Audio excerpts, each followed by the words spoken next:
개최한 바가 있습니다. 우리 목사님들 모시고, 두 번째는 지난달에 부산에서 있었던 총회 정책 세미나에 이제 여러분을 모시고 가서 함께 총회 정책에 대하여 우리가 같이 공부도 하고 또 함께 했던 시간이 있었습니다. 오늘 이 세 번째 저희들이 하는 사업입니다. 교회 성장 세미나를 한번 개최해 보고 싶었는데, 너무너무 좋은 강사님과 사례 교회가 노회 안에 있더라고요.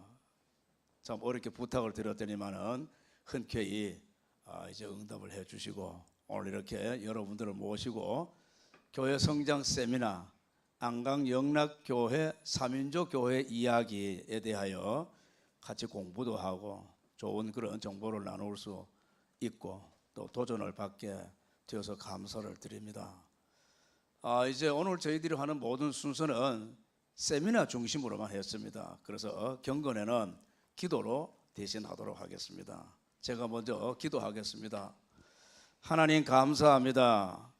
경동노회 교회 동반성장위원회가 이렇게 교회 성장 세미나를 개최할 수 있도록 하나님 은혜 주시니 감사합니다. 함께 하신 우리 모든 목회자 또 교우 여러분들이 도전받고 좋은 정보를 또 세미나의 모든 내용들을 같이 공유할 수 있는 귀한 날, 귀한 시간 되게 해 주시옵소서. 먼 거리를 오고 가시는 우리 목사님들과 참여자 하시는 여러분들께 안전을 지켜주시고 두고 온 교회도 지켜주시며 오늘 오전 모든 수업들이 다 주님의 성령의 은혜 가운데 잘 진행될 수 있도록 도와주시옵소서. 모든 것을 감사드리며 예수 그리스도의 이름으로 기도합니다. 아멘. 점심 식사에 대한 광고는 저희가 마침 시간에 드리도록 그렇게 하겠습니다. 제가 오늘 강사님을 소개합니다. 강사님을 제가 소개하면은 또 강사님께서 여러 스태프들과 함께 오셨는데 그렇게 해서 소개를 하도록 하겠습니다.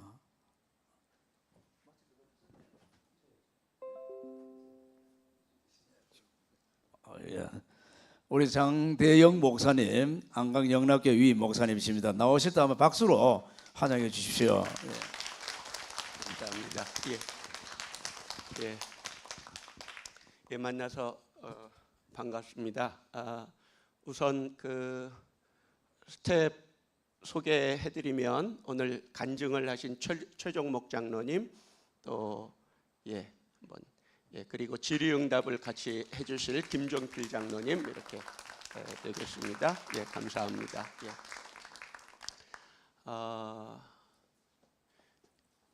우리 교회 안에서만 할 때는 사실 시간이 가도 저는 사실 괜찮은데 이제 교회 울타리 밖으로 이 사역이 알려지게 되고 새 나가게 되면 지금 제가 제일 우려하는 것은 이제 이단이 가져가는 거예요.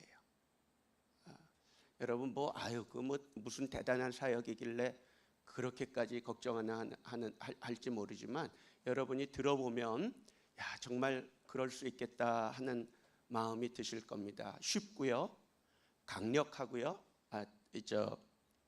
단순하면서 아주 강력합니다. 여러분 하나의 사역이 일석오조, 육조 이렇게 가능한 사역 해보셨어요? 교회 안에서 일석오조, 적어도 일석오조. 제가 좀 보면서 했으면 해서 좀 올라가서 좀 하겠습니다. 예.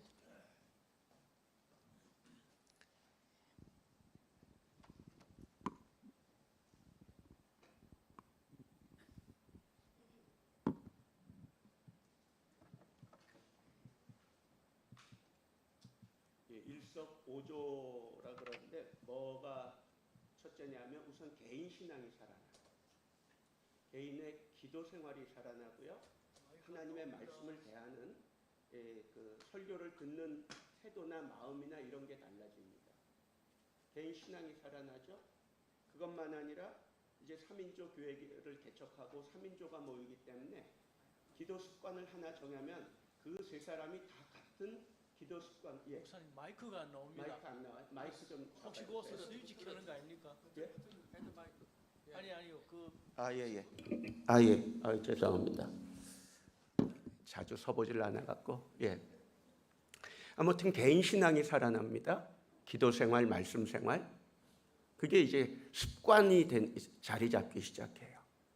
우리 교인들은 이제 설교 노트가 있어서 설교하면 굉장히 집중을 잘합니다. 우리 지금 간증도 나오고 있는데 우리 매주일마다 간증하고 있거든요. 그 간증에 거의 빠지지 않는 내용이 그겁니다. 설교에 집중할 수 있게 됐다. 개인의 신앙이 살아나거든요. 살아날 뿐만 아니라 그렇게 모이는 3인조가 같은 습관을 갖게 돼 있어요. 새벽기도 하면 세 사람이 새벽기도 다 하고 그게 습관을 만들어가는 과정이고요. 두 번째가 그렇죠. 나 혼자만 살아나는 게 아니라 여러 사람이 같이 살아나는 거죠. 세 번째는 3인조 평신도 목회자를 이제 선발해서 그런 얘기도 이제 뒤에서 해드리겠습니다만은 3인조 교회를 개척하게 돼 있어요. 근데 3인조 교회를 개척하다 보면 외향적인 사람들은 어렵지 않은데 좀 내향적인 사람들은 누구를 만나서 같이 기도하자, 같이 모이자 하는 그런 말 하는 게 어렵거든요. 그래 최선은 아니지만 차선책으로 그럼 가정 안에서 가족들하고 3인조를 해라. 그러다 보니까 지금까지도 제가 우리 교회에서 교인 성도들한테 가정 예배드려라, 가정 예배드려라 그런 말 한 번 한 적 없는데 이 3인조 사역을 하면서 하다 보니까 3인조 교회를 가정에서 개척하는 거예요. 그러면 자연스럽게 가정 예배가 살아나기 시작하고 그게 이제 세 번째라면 네 번째는 교회 안에 숨어 있던 특별히 이제 코로나로 인해서 이제 교회에서 조금 멀어진 분들 있잖아요. 그런 사람들을 3인조 교회 개척하는 과정에서 하나 둘씩 다 찾아내 갖고 한 20% 가까이 우리 교회로 따지면 한 20% 가까이 혹은 한 40여 명 정도를 교회 언저리에 있던 사람들 아니면 교회 안 나오던 사람들을 찾아내서 교회 안으로 들어오게 하는 그런 효과가 있었. 이게 네 번째라면 다섯 번째는 이제 세대를 초월해서 우리 평신도 목회자 이번에 3기 훈련에 70 넘은 분들이 여러 명이 계세요. 은퇴하신 장로님도 여기 와 계시지만 장로님도 훈련 받으셨고, 그러니까 어른들, 노인들도 할 수 있지만 또 다음 세대 교회 학교에서 우리가 1기, 2기, 3기 요번에 했는데 교회 학교에 요번에 3인조계 평신도 목회자를 선발해서 어린이들, 유년부, 소년부 아이들, 초등학생들 8명을 훈련했는데 걔네들이 3인조 교회를 개척을 했어요. 학교에서 개척을 했고 학원에서 개척을 하고 그거 이제 자세히 얘기할 기회가 되면 말씀드리겠습니다. 그러니까 교회 학교가 살아나죠. 다음 세대가 우리 늘 하는 말이 뭐예요? 다음 세대 타령하지만 다음 세대에 대한 대안이 없잖아요. 근데 이 3인조 사역하면 다음 세대에 대한 대안이 확실해져요. 굉장히 강력한 사역입니다. 그게 이제 다섯 번째고 또 전도. 여러분 전도하는 거 쉽지 않죠.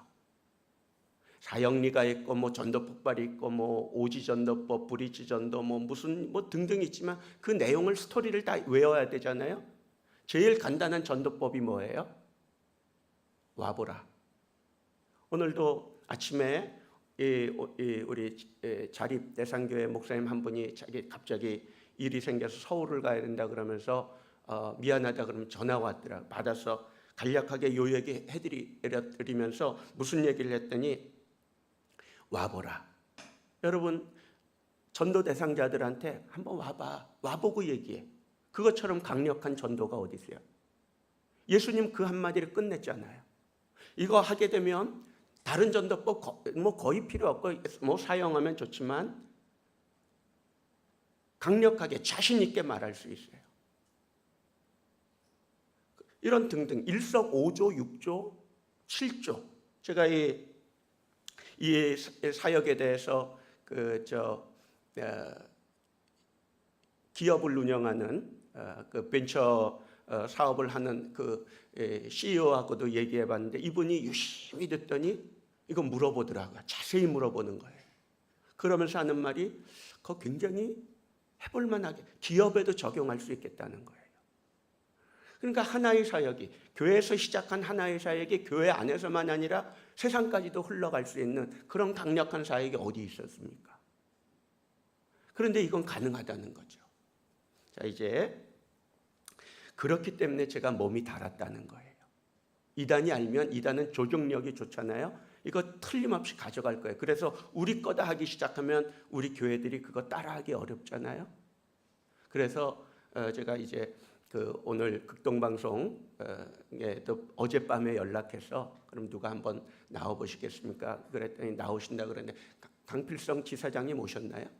아직 안 오셨죠? 예. 그러면 그렇게 몸이 달아 있다는 걸 여러분 이해하시고 오늘 제가 서론을 띄워놓고 이제 그러면 순서에 입각해서 진행하도록 하겠습니다. 먼저 우리 최종목 장로님께서 나오셔서 우리 교회에서 1기 18명, 2기 31명, 이번 3기를 평신도 목회자 훈련을 마쳤는데 거기에 3기 훈련을 이번에 수료하셨고요.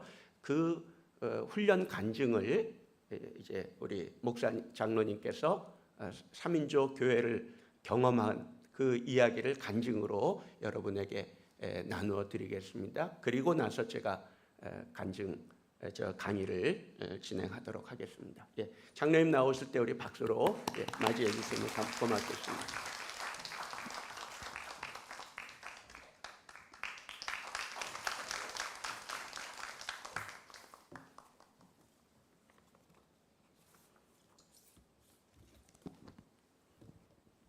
저는 2004년도에 장로 임직을 받고 20년 동안 안강 영락교회를 섬기고 있는 최종목 장로입니다.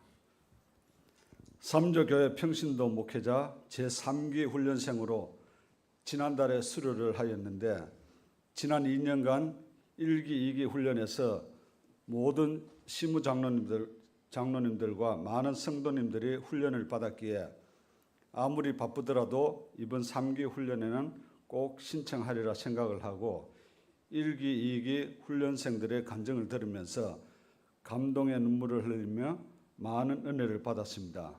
그리고 교회 곳곳에서 3인조로 모여 기도하며 말씀을 나누는 모습이 너무 아름다워 마치 여름 밤하늘에 불꽃놀이 하듯이 여기저기에서 반짝반짝이는 기도 소리가 하나님 보시기에도 참 잘한다고 칭찬하시는 것 같아서 3기 훈련이 기대가 되었습니다.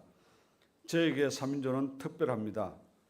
처음 3인조 기도회를 2021년 3월부터 시작하였는데 목사님께서 당회 장로님들이 먼저 3인조 기도회를 구성해서 시범을 보여주길 원하셔서 오성념 장로님, 노정용 장로님과 같이 3명이 수요일 저녁 예배 마치는 대로 컴퓨터를 통해 오 장로님은 전남 순천에서, 노 장로님과 저는 포항에서 각자의 처소에서 줌 온라인으로 서로 얼굴을 보면서 기도회를 하였습니다. 찬양, 회개기도, 교회와 선교지를 위한 기도, 그리고 각자의 기도 제목, 그리고 회사와 가정구원 등으로 1시간 정도 1년간 열심히 하였습니다. 즉각적인 기도 응답도 많았는데 그중 하나를 말씀드리면 제 아이의 결혼 제목 응답입니다. 저는 3자녀 중에 2명은 결혼을 하였지만 장남 인영이는 결혼할 생각이 없어서 주변에서 믿음 좋은 자매를 소개해 주려고 해도 싫다고 하여 고민이었습니다. 3인조 기도를 시작하면서 제일 먼저 인영이 결혼을 기도 제목으로 내고 같이 기도하는데 한 달 만에 회사 친구가 소개하여 만나볼 의향이 있다면서 만났는데 신앙생활 잘하는 같은 사업부 입사동기 여직원이었습니다. 그 다음은 일사천리로 만나서 사귄 지 3개월 만에 결혼하겠다고 포항에 인사를 왔습니다. 오 장로님과 노 장로님이 경영하는 회사를 위해서도 기도할 때 회사의 어려움들을 잘 극복하는 사례들이 늘어갔습니다. 제조 공장의 무사고 기간을 최대한으로 유지하게 하셨고 구하기 어려운 우수한 프로그램 개발자를 채용케 해주셨으며 그리고 큰 프로젝트를 계약해 해주셨습니다. 무엇보다도 적자 회사가 흑자 회사로 전환된 것은 분명 하나님의 은혜였습니다. 이를 통해 3인조에 대한 요절 말씀인 마태복음 18장 18절에서 20절 말씀대로 땅에서 주님의 이름으로 두세 사람이 모여 메고 푸는 우리들 3인조의 기도에 하늘에서도 메고 푸시는 분명한 증거를 얻을 수 있게 되었고 이를 통해 3인조를 향한 주님이 주신 약속의 말씀을 더욱 확신할 수 있게 해주셨습니다. 이러한 3인조에 대한 좋은 경험이 있었기 때문에 3인조 기도 모임에서 3인조 교회 사역이라는 이름으로 계승 발전한 3인조 교회 사역에 더욱 기대와 기쁨으로 참여했습니다. 2022년도에 구성된 3인조 교회는 김철주 집사님이 평신도 목회자가 되어 개척하고 조직한 아버지 3인조 교회였습니다.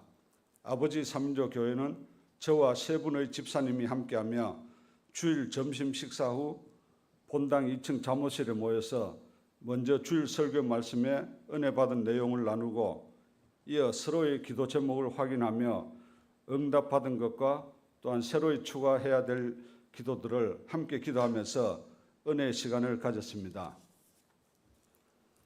각자의 일터에서 신앙인답게 살아가는 것이 참으로 힘들지만 열심히 노력하며 때로는 손해보고 때로는 억울해도 참으면서 어떻게든 신자의 삶을 살아내려 몸부림치는 간증들을 들으며 젊은 집사들이면서 가정에서 아버지인 저들의 신앙이 점점 성장해가는 모습에 너무 감사하면서 앞으로 저들의 가정에 임할 하나님의 은혜를 상상할 때 가슴이 뿌듯해졌습니다.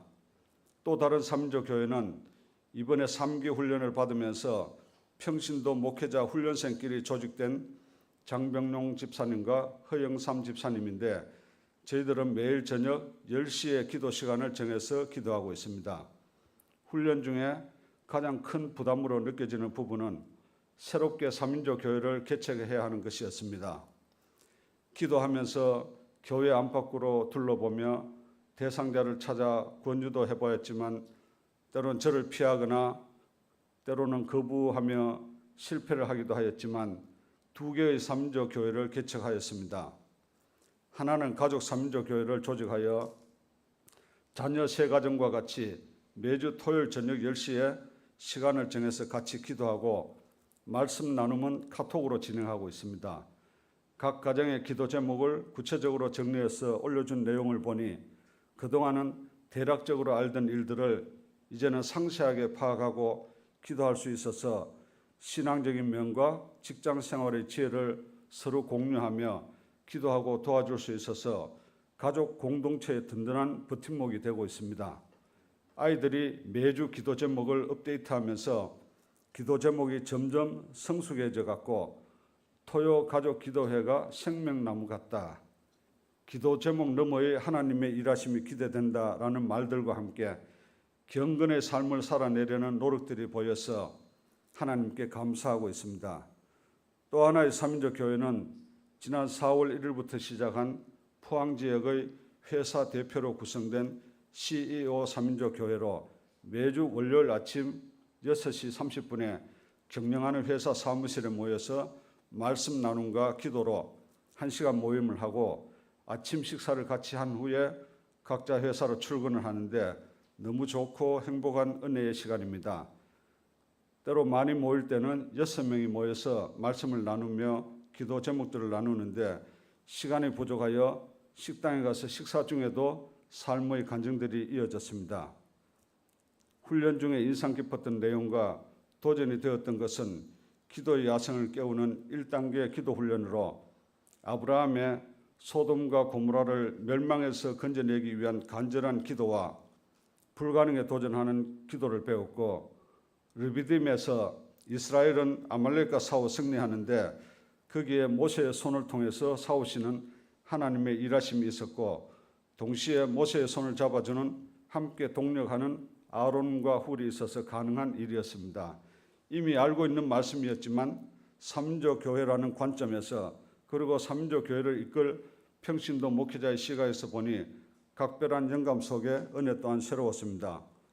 전도서 4장 12절 말씀에 한 사람이면 패하겠거니와 두 사람이면 능히 당하나니 삼겹절은 쉽게 끊어지지 아니하느니라는 말씀과 같이 혼자서는 지속성이 떨어지지만 삼인조로 합심하여 나아가니 오랫동안 기도를 계속할 수 있는 힘과 능력이 생기는 은혜를 주셨습니다.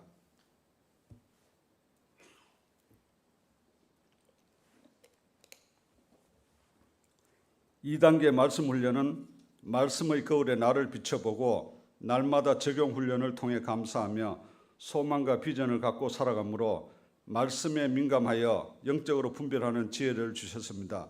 그 지혜가 하나님의 말씀은 꿀보다 더 달다고 고백할 수 있게 합니다. 3단계 자기 부인과 십자가의 도 훈련을 통해서는 끊임없이 참고 인내하며 겸손한 모습으로 사람의 일을 생각하지 않고 하나님의 일을 생각하며 예수님과 동행하기를 실천하고 노력하게 되었습니다. 삼인조 교회 평신도 목회자 훈련 중에 감사한 일은 3번의 철야 기도회를 밤 10시부터 새벽 2시까지 진행하였는데 오랜만에 마음껏 부르짖는 통성 기도를 하는 것이 좋았습니다. 잠깐 동안 한두 가지 기도 제목으로 기도하는 통성 기도는 찬양 예배나 수요 기도회 등에서 하곤 하지만 이렇게 긴 시간에 부르짖는 통성 기도에 그동안 잠들어 있던 기도의 야성이 깨어나는 것을 느낄 수 있었습니다. 대학 시절에 매주 금요일 밤을 기다리며 대구 삼덕교회에 가서 밤 10시부터 새벽 4시까지 이어지는 철야 기도를 통해 많은 은혜를 받으며 기도 생활을 했던 기억이 추억으로 떠오르면서 마치 그때로 돌아간 기분이었습니다. 훈련생으로 조직된 삼인조 교회는 매일 같은 시간을 정해서 기도해야 하는데 우리 조는 저녁 10시에 하기로 하였습니다. 평소에는 새벽에 일어나서 말씀 묵상과 기도를 드렸는데 저녁 시간을 정해 놓았기에 이제는 아침 저녁으로 기도를 해야 하는 것이 처음에는 조금 힘이 들었지만 6개월 이상 지속적으로 하니 이제는 습관이 되어서 자연스러워졌습니다. 매일 열심히 기도 생활을 하니까 날마다 예수님과 동행하는 삶으로 나아가기 위해서 노력하게 되고 신앙에 도움이 되는 책도 구입해서 읽었는데 미국의 머린 캐로더스 목사님이 쓴 책 찬송 생활의 권능과 감옥 생활에서 찬송 생활로 이 2권의 책을 통해서도 많은 도전을 받으며 어떤 어려움이 닥쳐와도 그냥 감사하는 마음으로 기도하게 되었습니다. 때로는 기도를 해도 불안하고 힘들 때가 있는데 그때마다 은혜 받은 찬송들을 계속해서 부르면 어느 순간 마음속에 평강이 임하는 것을 느끼면서 기도와 찬송 생활로 날마다 행복한 시간을 보내고 있습니다. 그리고 14곳의 해외 선교사님들을 위한 기도를 추가하여 매일 기도를 하게 되니 선교사님들이 지속적으로 기도 요청을 해오면서 동시에 선교 현장에서 일어나는 좋은 소식과 기도 응답의 소식을 전해옵니다. 선교사님들이 감사해야 하는 마음과 선교 현장의 변화되는 모습에서 중보 기도의 힘을 느끼며 더욱 기도에 집중하게 되었습니다. 때로는 우리가 기도하는 대로 응답이 되지 않아도 불평하지 않고 더 좋은 것으로 채우시는 하나님의 뜻을 기대하며 기다리는 성숙된 신앙인이 되기를 노력합니다. 삼인조 교회를 잘 섬기며 개척된 삼인조 교회를 번식시키는 사명을 잘 감당하겠습니다. 2024년에는 100개의 삼인조 교회를 개척하고 번식시키자는 우리 교회의 기도와 도전에 하늘에서도 응답을 미룰 수 없는 이유가 될 것입니다. 삼인조 평신도 목회자 훈련을 잘 받을 수 있게 인도하신 하나님 아버지 감사합니다. 항상 말씀 따라 살아가려는 마음으로 고린도후서 6장 10절 말씀을 묵상해 봅니다. 근심하는 자 같으나 항상 기뻐하고 가난한 자 같으나 많은 사람을 부유하게 하고 아무것도 없는 자 같으나 모든 것을 가진 자로다. 아멘. 감사합니다. 감사합니다.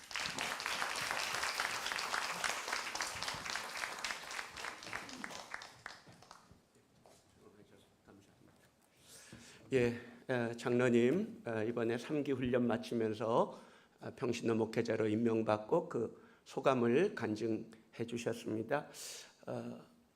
좀 그림이 그려지시나요? 예, 그래요. 다시 한번 우리 장로님께 박수하겠습니다. 감사합니다.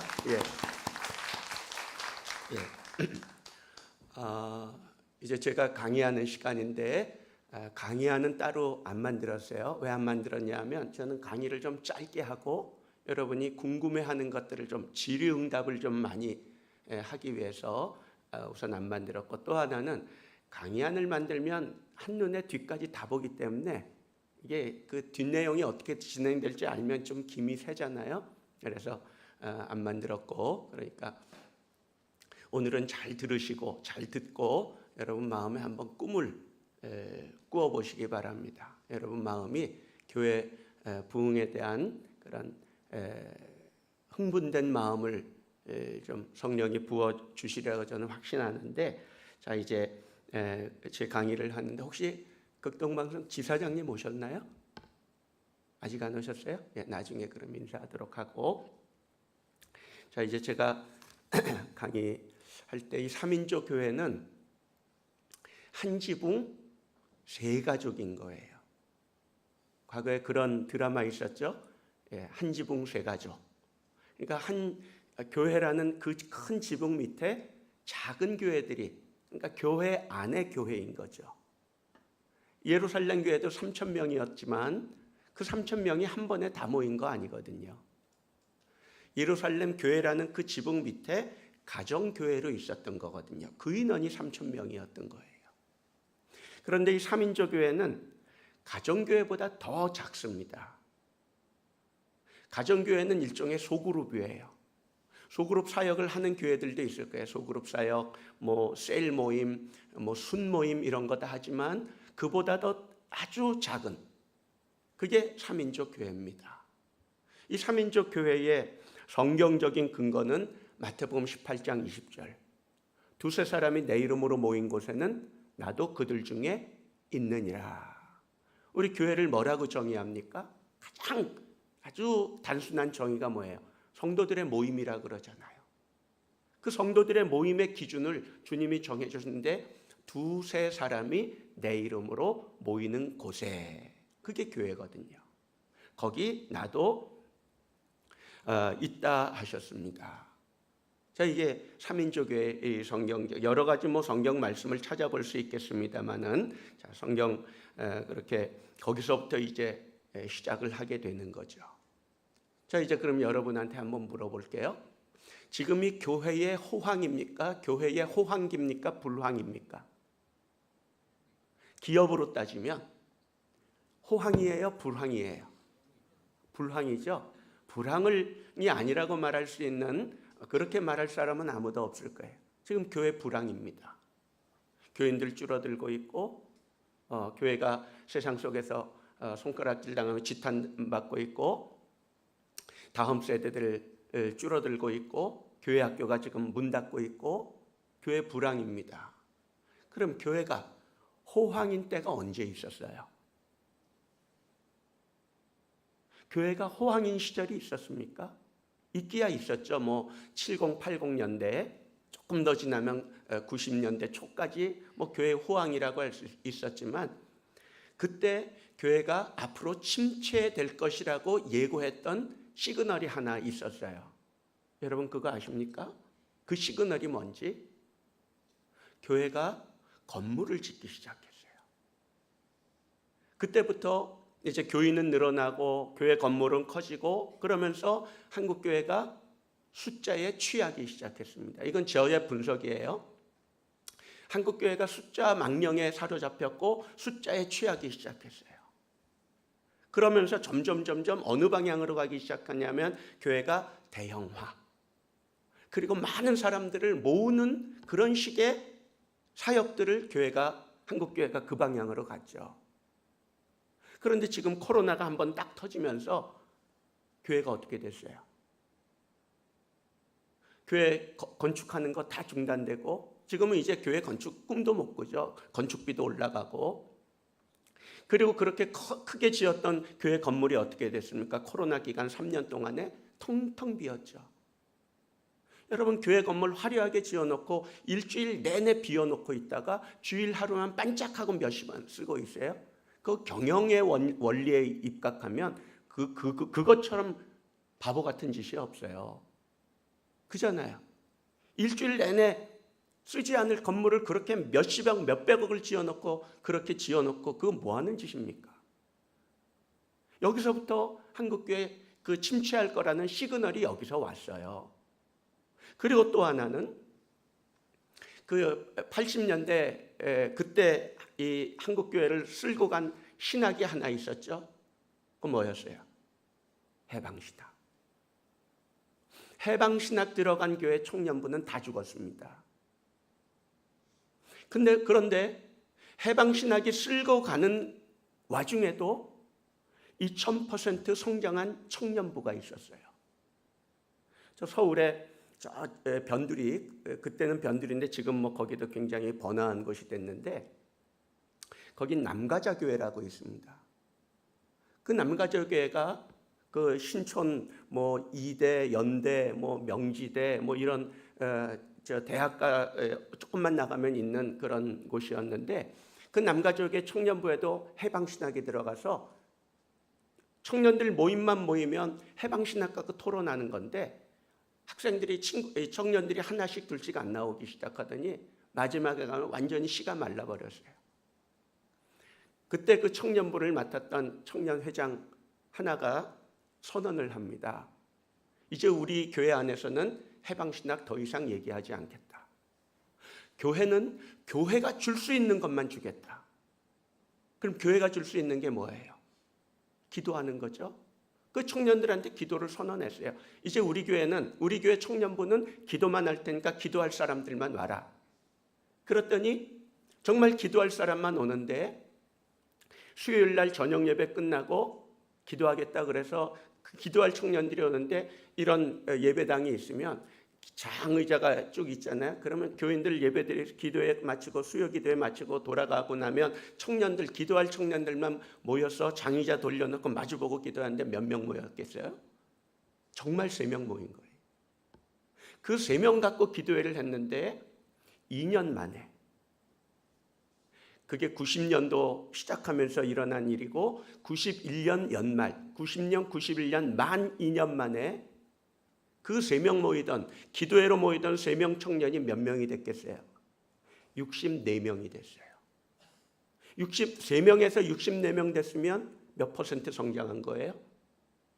2130% 성장한 거예요. 2000% 넘었어요, 성장률이. 교회는 교회가 줄 수 있는 거 주면 살아나요. 근데 교회가 줄 수 있는 걸 주질 못하는 거예요. 한번 또 물어볼게요. 교회가 뭐가 없어서 침체입니까? 뭐가 없어서 교회가 침체되고 교회가 뭐가 없어서 불황이에요? 첫째, 돈이 없어요? 돈 없죠. 뭐 교인들 줄어드니까 헌금 줄어들고는 돈이 없지. 그런데 베드로는 뭐라 그랬어요? 은과 금은 내게 없거니와 내게 있는 거 너한테 주겠다. 있는 거 주면 되잖아요. 교회가 있어야 될 게 뭐예요? 근데 그게 교회에 없잖아요, 지금. 첫째, 돈이 없어서 교회가 침체되는 게 아니에요. 두 번째, 사람이 없어서 그래요? 아니요. 사람 나가보세요. 거리 나가면 얼마든지 많아요. 그리고 교회 나오다가 떠나간 사람들, 우리 삼인조 교회에서는 그런 사람들을 신앙 난민이라고 불러요. 이 교회도 아니고 저 교회도 아니고 나오던 교회도 아니고 새로 나가는 것도 아니고 어디도 안 나가면서 그저 떠돌이 생활, 심지어 예배도 안 드리고 그렇게 멀어진 사람들을 우리는 삼인조 사역을 통해서 신앙 난민이라고 부릅니다. 뭐 그런 부르는 이름들이 여러 가지가 있죠. 뭐 도피 성도, 가나안 성도, 플로팅 크리스찬 뭐 등등 부르는 얘기가 있지만 우리는 삼인조 사역 속에서 신앙 난민이라고 불러요. 아프리카에서 저 유럽으로 건너가는 지중해 바다에서 떠다니는 그러다 거기서 빠져 죽기도 하는 배가 뒤집어서 그런 난민들, 그런 신앙 난민들, 그들 사람이잖아요. 그리고 그들이 교회에 돌아올 수 있는 사람들이잖아요. 왜 사람이 없어요, 교회 안에? 또 세 번째로, 교회 안에 없는 거. 우리는 뭐 건물이 없다? 아니요. 여러분, 교회가 건축 타이밍이 교회 건물을 짓는 타이밍이 언제인지 아세요? 그거는 알고나 건축을 해야죠. 여러분, 목사님도 있고 장로님들도 있지만 교회 건축 타이밍이 언제인지 아세요? 그러니까 그걸 모르고 그냥 지어놓으면 교인들 오겠지. 그러니까 교회가 안 오는 거예요. 있는 교인들은 부담스럽고, 새로 들어가서 저 빚을 내가 감당해야 되니까 안 오죠, 이제는. 교회 건축 타이밍이 있어요. 이건 교회 행정학에서 하는 얘기예요. 교회 건축 타이밍은 교회가 1부, 2부, 3부, 4부 예배 풀로 찼을 때 교회 건축하라는 거예요. 그 전에 건축하면 교회가 사단이 생겨요. 담임 목사 쫓겨나든지. 그게 교회 건축의 타이밍이에요. 그 정도는 알고 건축을 해야죠. 건물이 없어서 그래요? 아니요. 건물 그렇게 중요하지 않아요. 건물이 없으면 예배를 한 번 더 늘리면 되잖아요. 1부, 2부 드리던 거 3부 드리면 되고, 3부까지 다 찼으면 4부 드리고, 그것도 안 되면 그때 비로소 짓자. 이렇게 나가야죠. 건물이 없어서, 좋은 시설이 없어서? 아니요. 대형화되고 화려한 좋은 시설 만들기 시작하면서 교인들의 신앙은 퇴보하고, 그리고 좋은 시설, 대형화된 교회에 나간 그런 신자들이 신앙이 다 좋은 것만은 아니에요. 좀 죄송한 얘기지만 좀 거만해지죠. 교회가 크니까 자기 신앙도 큰 줄 알아. 아니거든요. 자, 그렇다면 교회에 뭐가 없어서 교회가 불황이고 침체입니까? 한번 생각해 봐요. 요즘 산골의 맛집도 소문나면 찾아가요. 그래요, 안 그래요? 한번 방송을 타서 한번 나오기만 하면 어떻게든 찾아가. 그게 요즘 시대예요. 그럼 교회가 산골짜기에 있는 교회라고 안 찾아가겠어요? 그 교회가 정말 맛집이라면, 그 교회를 일종의 그 음식점으로 해서 정말 맛집 교회라면 교인 사람들이 왜 안 가겠어요? 뭐가 없는 거예요? 맛이 없고 교회에 있어야 될 게 없어요. 뭐가 없습니까? 주님이 없잖아요. 그러니까 무슨 말이냐 하면 교회가 해야 될 본질을 충성하지 않았다는 거예요. 교회 본질이 뭐예요? 예루살렘 교회가 문제가 없었습니까? 예루살렘 교회도 있었죠. 문제 있었죠. 문제 있을 때마다 예루살렘 교회가 첫 번째 문제가 언제 터져요? 6장에서 나오죠. 그때 사도들이 내린 결정이 뭐였습니까? 본질로 돌아가자.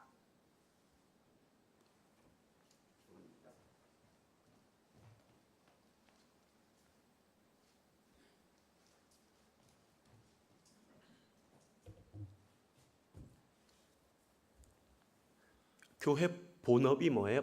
본업. 교회 본업을 사수해야죠. 그러니까 교회 본업을 사수하는 게 아니라 교회가 하지 않아둘 일을 너무 많이 벌려놓은 거예요. 물론 그것도 필요는 해요. 뭐 사회사업하고 선교원, 유치원 하는 거 다 중요해요. 필요한 사역이지만 그게 교회의 본업은 아니에요. 교회 본업은 뭐예요? 기도와 말씀. 그리고 그 기도와 말씀을 통해서 이 교회에 주님이 계시는구나 하면 왜 안 와요? 근데 마태복음 18장 20절 주님 뭐라 하셨습니까?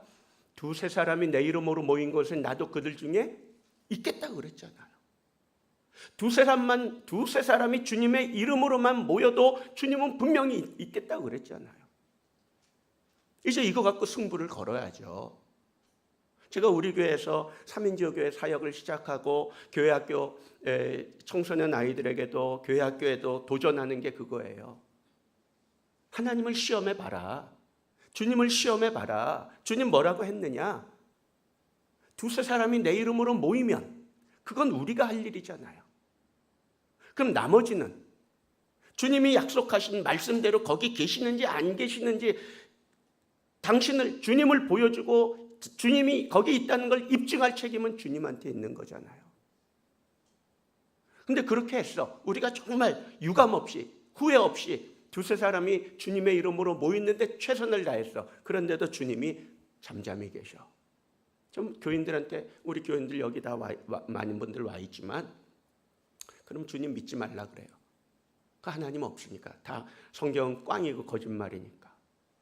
여러분, 신구약 성경 66권을 우리 교인들에게 이게 진리다, 생명과 신앙과 삶의 유일한 법칙이라고 가르쳐 주는데, 그게 진리가 아니면 어떻게 돼요? 교인들 속이고 있는 거지. 정말 교인들 등쳐먹는 나쁜 목사들이지. 그러나 한번 도전해보자 이거예요. 시험해보자. 그러면 신구약 성경 창세기 1장 1절부터 요한계시록 22장 21절까지 그 말씀이 전체를 다 확인할 필요 없어요. 그 중에 한 말씀이 거짓말이면 다 거짓말이야. 그래요, 안 그래요? 하나의 말씀이 틀렸다면 다 틀린 거야. 왜? 우리는 그렇게 가르쳤으니까. 처음부터 끝까지가 하나님의 말씀이라고. 한 1.1획도 오차가 없는. 그런데 그 중에 한 절이 잘못됐어. 다 틀린 거지. 그거 어떻게 가르쳐요? 그러나 한 절의 말씀에서 이 말이 정말 사실이고 진실하고 생명이 여기 있고 그 말씀 때문에 누군가가 소생하고 살아난다면 창세기 처음부터 요한계시록 끝까지 확인하지 않아도 한번 믿어볼 만하지 않아요? 그 도전을 하는 거예요. 마태복음 18장 20절 그 말씀 갖고 저는 하나님 주님 앞에 기도하면서 이 말씀을 그렇게 주님께 기도했어요. 주님, 이 말씀대로 주님이 역사하지만 나는 우리 교인들한테 주님 없다고 가르칠 거니까 주님이 책임지시라고. 그런데 그렇게 해서 3년, 2022년 시작해서 2024년 지금까지 햇수로 3년 동안 왔는데 주님이 일하시는 모습을 보여주셨어요. 그게 우리 평신도 목회자들의 간증. 지금 우리 교회는 평신도 목회자들 어린이들까지 해서 90여 명이 지금 준비되어 있거든요. 지금 장로님 같이 간증할 수 있는 그 간증자들이 한 90명이 된, 어린이들 빼면 한 80여 명 되고 있어요. 어떤 간증은 뭐 40세대에 맞는 간증이 있고, 어떤 간증은 어린 아이들을 길러내는 초등학교 아이들과 신앙생활하는 그 부형들의 간증도 있고, 또 노인들의 간증도 있고, 대상이 누구냐에 따라서 얼마든지 세울 수 있는 간증자들이 우리 교회는 90명 가까이 있어요. 오늘은 노회원들을 대상으로 한다 그러니까 우리 최 장로님, 우리 노회원이기도 하고 장로님이 간증하는 게 좋겠다 싶어서 장로님께 부탁드린 거고요. 만약에 부모님들, 초등학생 아이들 데리고 신앙생활하는 그런 부모님들에게 좀 뭐가 좀 영감을 주고 도전을 주고 싶다 부탁하면 그런 분들 와서 또 간증할 수 있어요. 여러분 교회 보내드릴 수 있어요. 그러니까 문제는 교회가 줄 수 있는 거 주면 되는 거예요. 교회 아니면 얻을 수 없는 거, 교회 아니면 만날 수 없는 거, 교회 아니면 발견할 수 없는 그거를 그 교회가 갖고 있으면 되잖아요. 그거 주면 되잖아요. 근데 우리는 그걸 다 잃어버렸잖아요. 지난주에 우리 중고등부 교사들하고 이렇게 3인조 사역을 간담회를 하면서 이제 금년 우리 여름에 중고등부 수련회를 3인조 수련회를 하기로 했거든요. 이제 제가 강사가 되고 우리 장로님들 또 우리 교사들과 함께 하기로 했는데, 저는 그 중고등부 그 3인조 수련회를 생각하면 걱정이 앞서요. 왜? 그 수련회 우리 중고등부가 30명 나오는데 그 수련회 마치면 한 달 안에 100명이 될 것 같아서 걱정이야. 중고등부실이 100명을 수용 못 하거든요. 그래서 제 지금 마음에는 한 달 후에는 그러면 일부 예배 드리는 본당 어른들하고 바꿀까? 정말 제 마음이에요. 전 그렇게 자신이 있어요. 목사님 저렇게 근거 없는지, 아니 근거 없지 않아요. 3인조 사역 알면 정말 자신감이 생겨요. 적어도 한 달 안에 뭐 3배수 100명까지는 아니더라도 저는 갑절은 60명까지, 적어도 50명은 만들 수 있을 거예요. 그리고 얘네들한테 중고등부 3인조 수련을 하고 이 아이들한테 꿈을 심어줘 갖고 너희들 학교에서 3인조 개척해라. 그럼 그 동네 포항에서 나온 애들은 포항에 자기 학교에서 3인조 개척하죠. 그러면 그런 얘기할 거예요. 목사님 멀어서 안 나와요. 포항에서 안강까지 멀어서 안 나와요. 왜 멀어서 안 나와? 부모가 나올 거니까 더 좋지. 안 그래요? 자, 그 아이에게 포항에 우리 교인 학생 말고 걔가 친구에게 이 3인조를 소개하고 개척해서 3인조 교회를 모이면서 그 친구를 우리 교회로 나오자고 그러는데 걔가 멀어서 안 나오면, 멀다면 저는 묻는 거예요. 이 교회가 네가 개척한 3인조 교회가 그 친구의 의미라면, 친구 인생에 친구가 공부하는 의미라면 걔가 왜 안 나와? 거기 멀리서 나오니까, 아니 도대체 안강에 어떤 교회가 있길래 우리 아이가 그 안강까지 가서, 주변에 수많은 교회가 있는데도 불구하고 왜 거기까지 가려고 하는지 부모가 궁금해하지 않겠어요? 그럼 나도 한번 가보자. 걔를 자기 자녀를 데리고 교회 오는 거야. 그러면 멀어서 안 나와요? 아니지. 부모도 나오니까 더 좋은 거지. 그렇게 나온 부모를 잡으면 되잖아요. 뭘로? 3인조로. 왜 안 돼? 안 된다는 그 생각 자체가 안 되는 거예요. 아니요. 3인조를 알면 됩니다. 그래서 3인조 교회는 쉽고 간단하고 단순하고요. 강력하고요. 또 재미있고. 그래, 어떤 분이, 우리 교인 중에 한 분이 그래요. 한 번도 안 한 교인은 있어도 한 번 하고도 안 하는 교인은 없다. 우리 그런 말 하잖아요. 뭐 맛있는 거 있으면 이거 한 번도 안 먹어본 사람은 있어도 한 번만 먹은 사람은 없다고. 3인조 교회 그렇습니다. 그리고 이거는 앞에서도 말씀드렸지만 학생들에게는 굉장히 강력한 사역입니다. 기회가 되면 우리 그 어린이 다니엘 훈련했던 목사님이 여기 와 계신데, 그 목사님도 한번 좀 잠깐 그런 이야기 좀 여러분에게 들려줄 수 있으면 들려드리면 좋겠어요. 아무튼 3인조 사역이 그렇고요. 그리고 교회 안에 교회 사역이고, 그리고 중요한 건 교회가 본업을 지킬 수 있다는 거예요.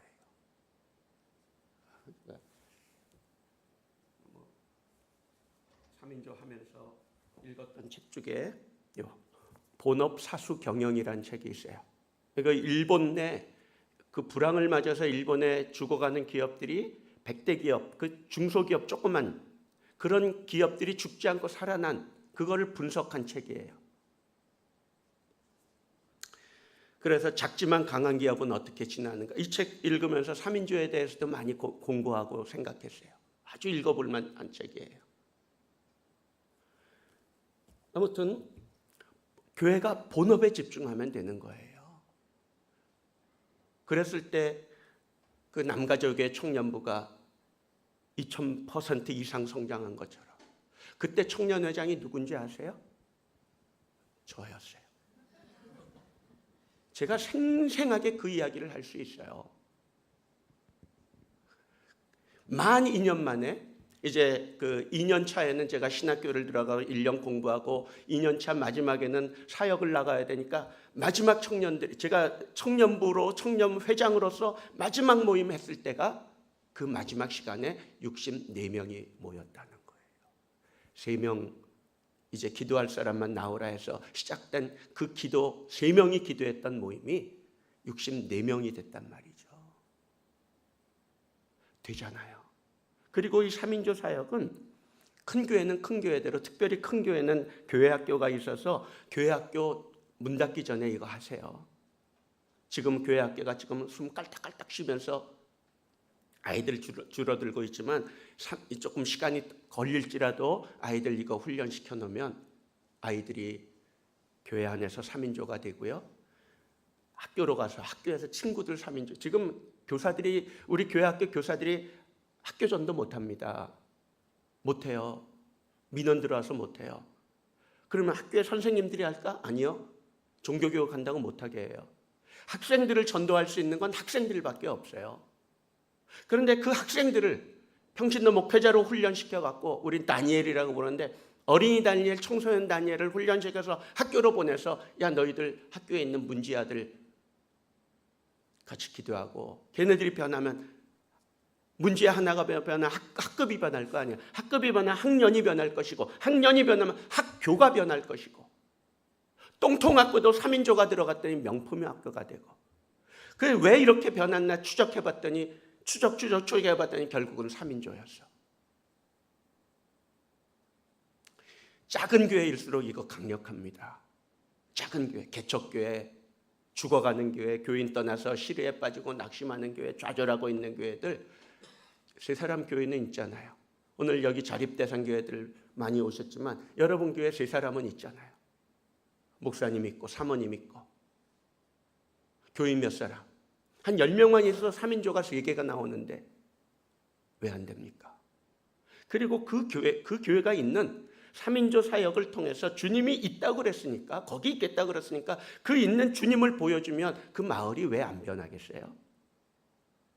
교회 성장학에서 얘기하는 교회 성장은 그 마을 주민 인구 중에 몇 명이 교회 나오느냐 이게 교회 성장이에요. 100명 마을에 10명 나오는 거하고 1000명 마을에 10명 나오는 100명 나오는 건 같은 수치예요. 10%잖아요.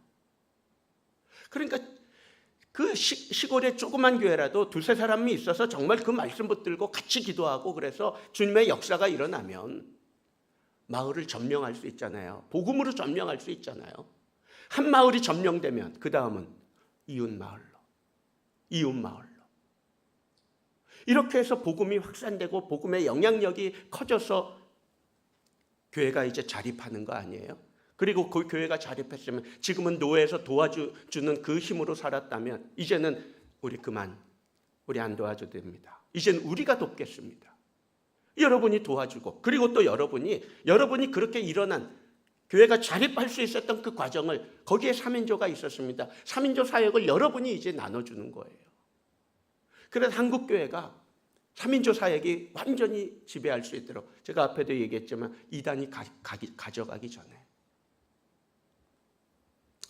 지금 제가 제일 염려하는 게 그겁니다. 이제 이단도 알게 됐을 거예요. 알고 있을 거예요. 주목하고 있을 거예요. 이단이 가져가서 우리 거다 찜하기 전에 좀 빨리 그래서 제가 아는 분들을 좀 오늘 불렀어요. 부산에도 연락하고 울산에서도 한 분 와 계시고 극동방송 사장님 이제 오신 것 같은데 조금 이따 잠깐 사장님 인사도 좀 청해 듣겠습니다. 제가 와달라고 그랬기 때문에 좀 시간을 한번 드려서 뵙도록 하겠습니다. 아무튼 그렇게 두세 사람 모이는 교회가 한 마을을 정복할 수 있다면 그것 된 거 아닙니까? 그거 이상으로 우리가 뭘 바래요? 그래 강력하다는 거예요.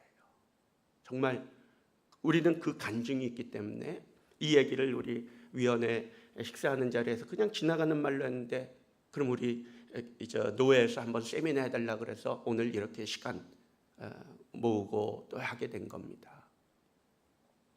자, 저는 강의 여기까지 하고요. 이제 여러분 질의응답을 받도록 하겠습니다. 3인조 사역에 대해서 여러분이 궁금한 것들을 거기 마이크가 있으니까 질문해 주시면 저나 우리 김종필 장로님도 그 3인조 사역에 대해서 굉장히 많은 마이크 쪽이 있습니다. 그 전에 우리 강필성 지사장님 오셨죠? 그건 잠깐 우리 좀 여러분 허락해 주시면 제가 좀 초청했기 때문에 좀 지사장님 한번 인사하는 시간을 좀 드리고 싶습니다. 지사장님 앞으로 나오시죠. 박수로 맞이하겠습니다.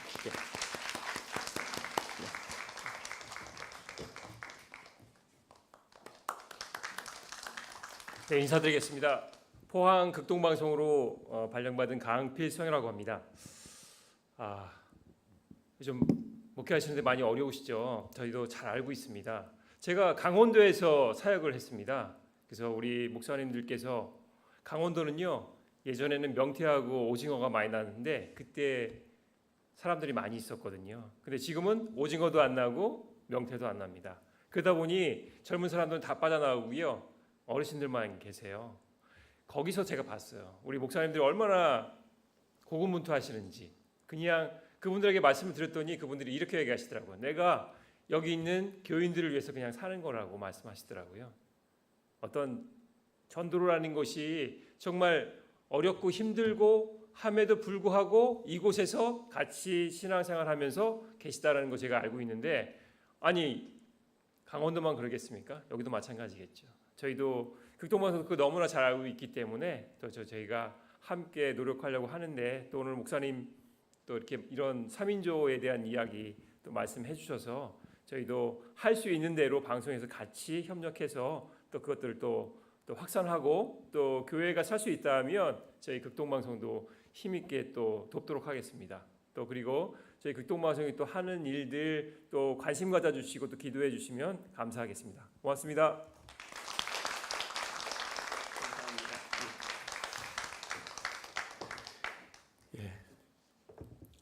예, 다 어렵지만 3인조 하면 어렵지 않습니다. 예, 정말 할 수 있고 재미있고요. 예, 그렇습니다. 이제 여러분 질의응답하는 질문하실 분 한번 손 들어가 표해 보십시오. 3인조에 대해서 정용식 목사님 앞에 마이크에 나와서 좀 해주시면 좋겠습니다.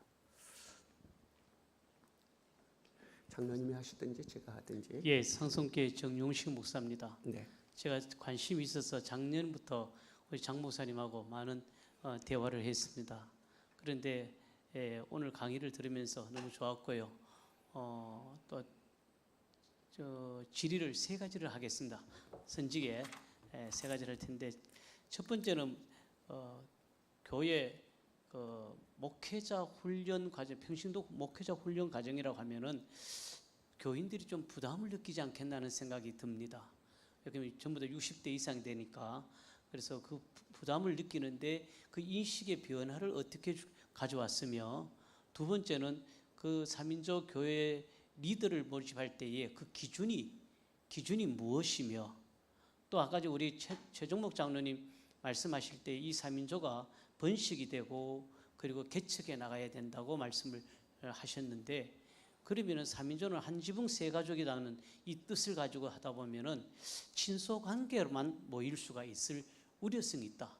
그래서 또 다른 사람들이 옆에서 비판하기를 저끼리 모였네 이렇게 될 경우에 번식하기가 참 애로점이 있지 않겠는가, 이런 생각이 듭니다. 그래서 이 친소 관계로 모이는 것을 어떻게 번식하고 개척해 나가는지 그 3가지를 제가 질문 드리고 싶습니다. 예, 목사님 두 번째 질문이 뭐였었죠? 두 번째. 리더와 평신도 목회자 리더의 기준. 리더의 기준. 예, 좋습니다. 예, 장로님 답변해 주시겠어요? 예.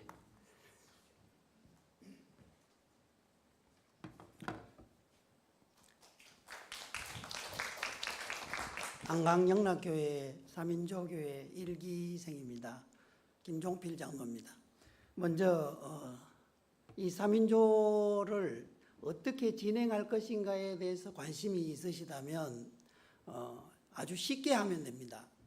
가령 이렇습니다. 제가 KTX 차를 타고 가다가 옆에 앉은 사람한테 먼저 하나님께, 오늘 제가 옆에 만난 사람한테 하나님에 대해서 3인조에 대해서 이야기할 수 있도록 도와주십시오. 이렇게 하고 앉아 있습니다. 앉아 있다가 옆에 있는 사람이 앉으면 제가 기도 수첩을 내가지고 기도를 이 제목을 이렇게 정리하면서 옆에다가 이야기합니다. 선생님, 혹시 제가 우리 교회에서 기도를 하게 되어 있는데, 이것을 위해서 기도하게 되어 있는데 선생님 위해서 제가 기도를 좀 해도 되겠습니까? 선생님 기도 제목이 있으면 저한테 좀 알려주십시오.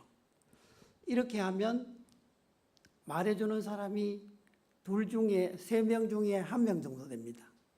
나머지는 나 불교 믿는다, 기도에 관심이 없다, 뭐 이렇게 하죠. 어쨌든 제가 그렇게 접근한다는 것입니다. 이렇게 접근해서 저는 한 5명을 같이 기도 친구로 맺었습니다. 이제 다시 말하면 이걸 어떻게 3인조 기도 운동을 어떻게 막 거창하게 시작한다 이렇게 하면 다 실패합니다. 저는 그렇게 보고, 우선은 내 옆에 있는 사람, 우리 목사님이 말씀하신 대로 내 옆에 있는 사람, 내 가족 또는 내 아들하고 해보는 겁니다, 같이. 그 이제 첫 번째 효과가 아까 목사님 말씀하신 대로 우리가 습관적으로 기도하는 습관이 생기는 거죠. 저녁 10시에 우리 가족이 기도하자. 내가 그 차에서 만난 사람하고 저녁 10시에 기도하자. 그럼 저녁 10시에 기도하는 습관이 생기는 거죠. 남이 나를 위해서 기도하고 내가 남을 위해서 약속을 했기 때문에 우린 카톡으로 기도 제목을 올리고 기도를 합니다. 이런 거죠. 그리고 두 번째로는 기도에 이렇게 서로 이렇게 마음을 열리면 그 다음부터 이제 생각이 열리게 됩니다. 우리 교회 교인들은 저도 그랬습니다만은 3인조 기도에 그 회수 많어 이렇게 생각했습니다. 근데 반대하다가 제가 여러 세미나를 가봤어요. 4차 산업혁명 시대 한국 교회의 역할과 사명 또는 큰 교회에서 이야기하는 그 활성화를 위한 비전 세미나, 제가 분당 우리 교회도 가봤는데 가보면 전부 하는 이야기가 공통적으로 나오는 게 소그룹입니다. 소그룹. 다시 말하면 소그룹이 활성화된 교회는 성장한다는 거예요. 그런데 저희 교회가 소그룹이 활성화되자마자 이런 게 나타났습니다. 그러니까 바로 한 사람 한 사람이 모여서 기도하는 거죠. 세 사람이 모여서 서로를 위해서 기도하는 게 시작됩니다. 여기에서 성령의 역사하심이 나타나는 것이고 하나님이 함께 하시는 걸 느낄 수 있습니다. 이게 3인조 기도는 3 곱하기 3인데 3 곱하기 3이 3, 3은 9가 되는 것이 아니고 3 곱하기 3은 12가 되는 역할을 하는 것이죠. 다시 말하면 내가 기도의 동지를 자꾸 모으면 우리 모여서 뭐 하겠어? 기도를 하는데 뭐가 필요하다는 걸 느낍니까? 말씀이 필요하다는 걸 느끼게 됩니다. 그때 이제 말씀 훈련이 필요한 것이죠. 그다음 말씀을 듣는 순간 내가 기도하는 제목과 말씀이 같이 합의를 이루어야 능력 있는 기도가 되기 때문에 사람들은 말씀의 귀를 기울이게 됩니다. 저희 교회에서는 목사님의 설교를 리바이벌 하는 거죠. 3인조 기도의 시간에 목사님의 말씀을 같이 나누는 겁니다. 이렇게 했더니 그냥 예배 시간에 말씀을 기록만 하고 집에 가서 보지도 않던 사람들이 이제 말씀에 귀를 기울이게 되고 저희 집사람 같은 경우에는 말씀을 3번씩 다시 듣습니다. 이게 말씀에 대한 새로운 환기를 가져오는 거죠. 그렇게 해서 우리가 모두 지금 이 4차 산업혁명 시대에 힘들다고 말하는 관계가 회복됩니다. 교인들의 관계가 회복된다는 거예요. 그러니까 내가 이때까지 내 자신만을 위해서 새벽 기도 와서 열심히 기도하는 건 나만을 위한 기도입니다. 그런데 우리 교인들하고 예수님이 새로 주신 사명이 너희가 내가 너희를 사랑한 것이 너희도 서로 사랑하라 하셨으니까 지금 한국교회에서 가장 문제가 되는 것이 나홀로 외로운 크리스찬들입니다. 그 크리스찬들이 전부 자기 문제를 남하고 나누기를 싫어합니다. 기도 제목을 나누기를 싫어합니다. 그런데 이 3인조 기도 운동은 그 담을 흘러준다는 거예요. 그래서 이 3가지, 다시 말씀드리면 습관적인 기도, 그 다음 기도의 야성을 회복하게 해주는 거, 또 말씀에 대한 갈구가 생긴다는 거, 말씀을 통해서 새롭게 변화된다는 거, 그리고 그것으로 통해서 성숙한 크리스찬의 단계로 나가기 위한 이웃사랑 또는 내 사랑, 내만의 사랑에서 남을 사랑하는 사랑, 예수님의 사랑을 회복할 수 있는 것이다. 이게 이제 큰 목사님이 이야기하시는 말씀 훈련, 기도 훈련, 십자가의 도. 십자가의 도는 완전한 자기 부인과 결국은 순종입니다. 순종. 그래서 이걸 하게 되는데 이걸 그냥 아무나 하면 안 되니까 우리 평신도가 할 수 있는, 지금 이제 목회자분들이, 부목회자분들도 무너져 있고 어시스턴트 포비아라 그러죠. 목회를 옛날처럼 그렇게 목숨 걸고 하지 않습니다. 그렇기 때문에 우리 교회를 지키는 사람은 평신도예요. 그 평신도들이 자각하는 마음, 자기가 다시 깨우쳐지는 주인의식을 갖는 마음, 그 예수님과 만나는 마음, 이런 것들을 회복시켜주는 강력한 힘이 있는 것이 이 3인조 기도입니다. 그래서 그 사람들을 모아놓고, 그 3인조를 시작하는 사람들을 모아놓고 그 사람에게 기도 훈련을 대해서 이야기하고 또 또 말씀 훈련에 대해서 이야기하고 기도 훈련의 핵심은 기도 노트를 적는 거죠. 규칙적으로 기도를 하게 하는 것입니다. 서로 약속하는 거죠. 그 다음에 말씀 훈련은 말씀을 제대로 듣는 거예요. 듣고 내가 그 말씀을 듣고 받은 은혜를 나누는 거죠.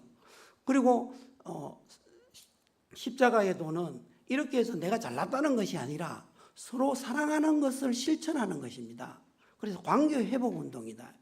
이렇게 세 가지 단계에 대해서 목사님이 내 타임으로 나누어서 강의를 해주세요. 말씀을 중심으로. 그래서 저희는 설교 노트, 기도 노트, 감사 노트 이 네 가지를 가지고 나의 기도가 어떻게 응답받고 있는지, 내가 같이 기도하는 사람이 기도가 어떻게 진전되고 있는지 이런 것들을 하는 활동을 하게 되는 거죠. 그러면 주일에 3명이서 모이는 겁니다. 주일에 1회 이상 모이는 거죠. 이런 형태가 3인조 교회의 형태입니다. 아까 말씀하신 기준이 뭐냐? 기준을 거창하게 잡으면 아무도 안 들어온다 이 말이죠. 그러니까 내가 부족하다는 것은 내가 겸손해야 되고 배워야 한다는 것을 의미하는데, 하나님이 내가 부족하다는 것은 내한테 능력을 주신다는 것을 의미하는 거고, 내가 내한테 능력을 주시는 하나님을 의뢰하면서 겸손하게 순종하는 마음만 있으면 그게 3인조 목회자의 자질입니다. 그래서 우리 교회에 지금 한국교회 다 그렇잖아요. 반 이상이 50대 이상입니다. 앞으로 2050년도 가면 75%가 50대 이상이라고 이야기합니다. 보고서들은. 그러면 이 70대 이상의 사람들은 전부 은퇴가 그냥 뭐 적당하게 믿다가 가는 건 아니잖아요. 그러니까 죽음에 대한 준비, 또 은퇴에 대한 준비 이런 것들을 서로 나누는 거예요. 그렇게 하기 때문에 이게 강력하다는 것입니다. 여기까지 아까 지금 목사님이 물은 3가지 질문에 대한 답변이 됐는가 모르겠습니다. 또 질문이 나오시면 계속 해보도록 하죠. 예, 또 질문하실 분. 제가 조금 예. 더 잠깐 조금 제가 우리 정 목사님 질문에 평신도 목회자 훈련 과정은 전체로 따지면 5단계입니다. 훈련 과정만 딱 본론만 하면 3단계고 제일 처음에 0단계는 공개 강의. 왜 우리 교회가 3인조를 해야 되느냐? 지금 시대가 변하면서 교회도 변해야 되거든요. 근데 교회가 안 변하면 안 되잖아요. 시대가 변하는데 교회가 안 변하면 교회가 어떻게 돼요? 교회가 변질되거든요. 변질이 아니라 본질인데, 본질을 찾기 위해서 변화가 일어나야 되는데, 이 지금 본업 사수경에서도 얘기하는 게 그거예요. 본질을 찾아서 거기 잃어버리지 않는 그걸 자꾸 찾아가는 과정이 변화라는 거예요. 그 변화를 위해서 0단계는 공개 강의가 왜 교회가 변해야 되는가. 끝나면 1단계는 훈련자들만 모여서 하는 기도 훈련. 기도 훈련 마치면 철야 기도를 한번 하고 2단계 들어가는데 2단계는 말씀 훈련. 말씀 훈련 끝나면 한 번 또 철야 기도하고 3단계 들어가는데 3단계는 자기 부인과 십자가 기도. 그거 끝나면 이제 간증을 준비합니다. 일종의 논문 같은 거예요. 이 간증을 다들 못 쓰겠다 그러는데 제가 그 간증 이렇게 하는 거 보면서 진짜 우리 교인들은 세상 사람들이 거짓말쟁이 뻥장이라는 게 맞구나. 얼마나 간증들을 훌륭하게 하는지 몰라요. 제가 한번 여러분 초대하고 싶어요. 이번 주일 오후에, 주일 낮 예배는 여러분 교회에서 드리고 오후에 2시 반에 우리 교회 한번 와보세요. 그 평신도 목회자 훈련 과정을 수료한 3기생들의 간증이 지금 매주 계속되고 있는데 오후에 3분이 간증하는데 여기 이춘우 장로님 한번 일어나 보세요. 이춘우 장로님 지금 연세가 어떻게 되시죠? 77세인데 하셨어요. 간증을 준비하셨는데 여러분 그 간증 한번 들어보세요. 와서. 설영동 장로님 안 오셨죠? 설 장로님이 연세가 어떻게 되시죠? 동갑 77세. 이태희 권사님 안 오셨나요 오늘? 이태희 권사님 여자분 권사님인데 77세. 이원정 권사님 몇 살이죠? 죄송해요. 예? 75세. 이런 분들이 훈련 받았어요. 못한다 그랬는데 훈련만 받고 난 간증 안 하겠다. 아니 다. 안 하는 사람 없다 그랬어요. 근데 다 하시더라고요. 이런 분들 간증이 얼마나 은혜로운지 몰라요. 이번 주 오후에 2시 반이니까 우리 교회 한번 정말 구경 삼아라도 오세요. 그렇게 훈련 과정인데 왜 평신도 목회자를 세우게 됐냐 하면 처음에 3인조 기도 모임을 할 때 3인조 기도 모임은 실패했습니다. 우리 교회가. 만약에 여러분이 3인조 교회를 한다 그러면 우리 교회가 이런 것들을 전폭적으로 지원하려고 그래요. 실패하는 이유, 실패할 수밖에 없는 환경을 최대한 제거시키고 빨리 세팅될 수 있도록. 저희는 실패와 또 여기까지 온 과정을 겪었잖아요. 그러니까 우리가 경험한 실패는 여러분이 겪지 않도록. 그런데 그 실패한 이유 중에 하나가 리더십이 세워지질 않아요. 3사람이 모이면. 5사람, 6사람 모이면 한 사람 리더 세우는 거 쉬워요? 어려워요? 쉬워. 왜? 6명 모였으면 한 사람을 밀면 돼, 5사람이. 근데 3사람 모이니까 서로 하라 그러다가 안 돼. 그러니까 모임이 안 되더라고요. 그거 이제 몇 가지 분석을 해서 얻은 그 결과 갖고 리더십이 있어야 되겠구나. 그래서 평신도 목회자, 그때부터 3인조 교회라고 이름도 바꾸고 그 3인조 교회를 이끈 3인조 교회니까 목회자라는 이름을 줬어요. 영어로 하면 레이 미니스터인데 평신도 사역자라고 불러야 되는데 너무 힘이 없어서 그냥 평신도 목회자라고 딱 정하고 밀어붙이는데 여기까지 와서 하게 된 거죠. 그게 목회자 훈련 과정의 시작이었고, 그러니까 뭐 신학적인 훈련하는 거 아니야. 아주 기본적인 기도 훈련, 말씀 훈련, 자기 부인과 십자가에도. 그 다음에 리더 선발 기준은 그 기도 모임이 실패한 것들을 분석하는 중에 하나가 뭐였냐 하면, 또 하나가 뭐였냐 하면 당회원들이 하십시오. 당회원들이 모든 교회 사역에 이렇게 좀 뒷전으로 물러나 있거든요. 교인들이 하라고. 근데 당회원들이 리더십이 안 움직이니까, 장로님들이 안 움직이니까 교인들도 장로님 눈치들을 보면서 안 움직여요. 그래 장로님들 하세요 그랬더니 1기 18명 훈련할 때 장로님들 6명이 참여했어요. 저는 우리 교회 3인조 교회가 세팅될 수 있었던 가장 귀한 원동력 중에 하나가 1기의 장로님들 6분이 함께 했다는 거예요. 그리고 기준은 없어요.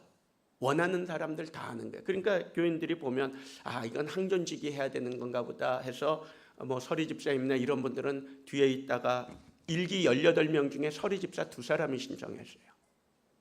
그렇게 서로 눈치 보는 건데, 눈치를 보지만 무제한으로 오픈돼 있어요. 아무나. 그게 그 다음에 2기에서는 1기에서 한 사람씩 추천하든지, 지금 4기 훈련 앞두고 있는데, 그 다음에 번식과 개척의 과정에서 친하고 먼 관계 하다 보면 친한 사람들끼리 끼리끼리 모이지 않느냐, 그럴 수 있어요. 그런데 이게 개척만 있는 게 아니라 3사람이 모였지만 번식을 해야 되거든요. 이거 번식을 꼭 하게 돼 있어요. 5명, 6명 되면 쪼개요. 6명 못 넘어가게 해요. 쪼개줘요. 실제로 이렇게 3인조로 시작하니까 6명이 모여도 다 참여하는 거예요. 그러니까 시간이 모자라죠. 그냥 처음부터 6명 모이면 그 중에 한 사람은 그냥 말 안 하고 듣기만 하는 사람이 있어요. 이게 셀이나 순위의 소그룹의 약점이거든요. 근데 3인조는 말 안 하고 가만히 있을 수가 없습니다. 한 번은 말씀 들은 거 뭐라도, 기도 제목이라도 뭘 얘기하게 돼 있는데, 그렇게 하면서 참여하다 보니까 그런 사람들이 그런 습관을 갖고 그런 그 스타일을 갖고 6명이 됐다고 생각해 봐요. 시끄럽습니다. 시간도 모자라요. 어떤 권사님이 그러더라고요. 6명 돼서 모여봤는데 목사님 말대로 시간이 너무 없어서 못하겠습니다. 우리 쪼개야 되겠어요. 스스로 쪼개더라고요. 그리고 우리 여기 조혜랑 권사님 어디 계세요? 일어나 보세요. 조혜랑 권사님 3인조 교회 몇 개 개척했어요? 12개. 예, 됐습니다. 예, 이제 또 번식하려고 2개 준비하고 있고. 예, 감사합니다, 목사님. 예. 우리 조혜랑 권사님 12개 개척했어요. 12개 개척하고 번식시켜나고, 또 나간 자리에 사람들 찾아서 채워갖고 또 기도하면서 이 3인조 통해서 주님 경험하고 체험하게 만들어 다시 신앙 일으켜 놓고 또 분가시키고 그 12번을 했다는 거예요. 대단 36명을 책임진 거잖아요. 36명의 엄마잖아요, 지금. 그러니까 처음에는 자기하고 친한 사람들끼리 하는 게 맞죠. 왜? 시작이니까. 근데 한 단계, 두 단계 거쳐 나가다 보면 좀 거리가 나하고는 거리가 먼데 우리 교회 멤버, 개척 멤버였던 우리는 A고 A-가 있으면 그 A-하고 그 사람 B하고는 어울려. 그럼 그 사람하고 개척하게 번식해 나가게 해주면 되는 거잖아요. 그래서 끼리끼리의 그 우려가 있지만 끼리끼리 안 됩니다. 그 끼리끼리가 안 돼요. 왜? 언젠가는 쪼개기 때문에. 그리고 적당한 시간이 지났는데도 번식이 안 되고 있으면 이건 죽은 교회니까 해체시키는 거예요.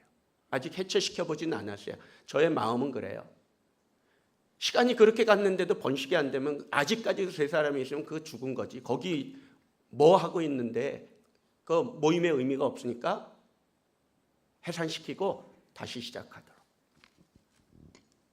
그렇게 하면 끼리끼리 우려는 있지만 해보면 괜찮아요. 아무 염려 없습니다. 예, 그렇게 대답을 드리고 싶습니다. 예, 또 질문 있으면 질문해 주세요. 예, 아까 우리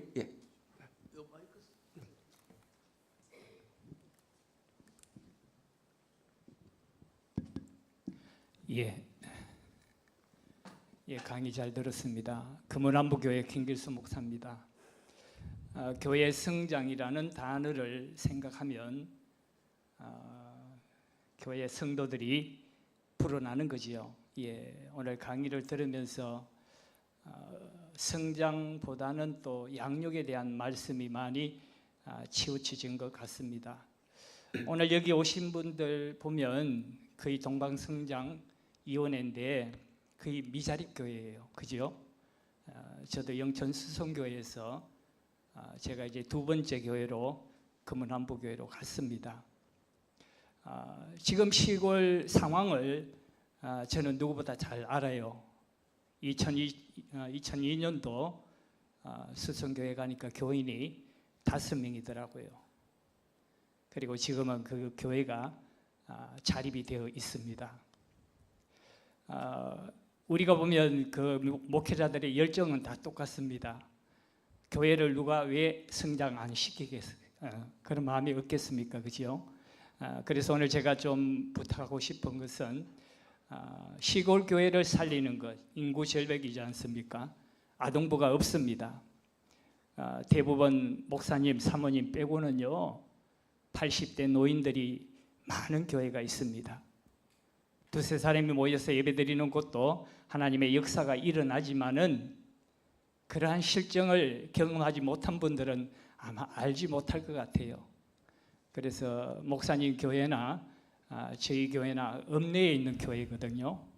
그러니까 무엇보다 지금 깡촌에 있는 미자립 교회 목회자들에게 도전받을 수 있는 그러한 메시지가 이 시간 좀 주어졌으면 좋겠다, 그런 생각이 들고요. 그 다음에 3인조 교회를 어떻게 부흥시키는지 좀 구체적으로 거기에 대한 내용을 좀 이렇게 해주셨으면 좋을 것 같습니다. 예, 감사드립니다. 예, 감사합니다. 장님 어떻게 답변하시겠습니까? 예. 저는 어떻게 보냐면 목사님들이 자기 평신도들을 너무 우려스럽게 본다. 그러니까 지금 한국교회 신자들의 수준은 낮지 않습니다. 첫 번째 그게 하나고, 두 번째로는 그들의 신앙으로 이야기하게 하는, 제가 아까 관계 설정이라고 했는데 관계 회복이 제일 중요한 겁니다. 이 목회도 관계가 회복이 돼야 목사님이 원하는 방향으로 가실 수 있어요. 그래서 지금 내가 우리 교회에 2명이 있다, 3명이 있다, 저는 이게 중요한 게 아니라 이 2명, 3명이 지금 하나님과의 관계와 예수님을 만나고 있고 그걸 말할 수 있느냐, 그걸 정언할 수 있느냐인 겁니다. 그거 우리 신앙 간증이죠. 그러니까 저분이 간증을 가능하게 할까? 그렇게 생각하고 그분이 간증하는 걸 들어보면 은혜를 받게 됩니다. 아, 내가 생각 못했던 이런 걸 느끼고 있으시구나. 그래서 나에게 감동을 주는 거죠. 그러니까 그게 성령의 감동하심 아닙니까?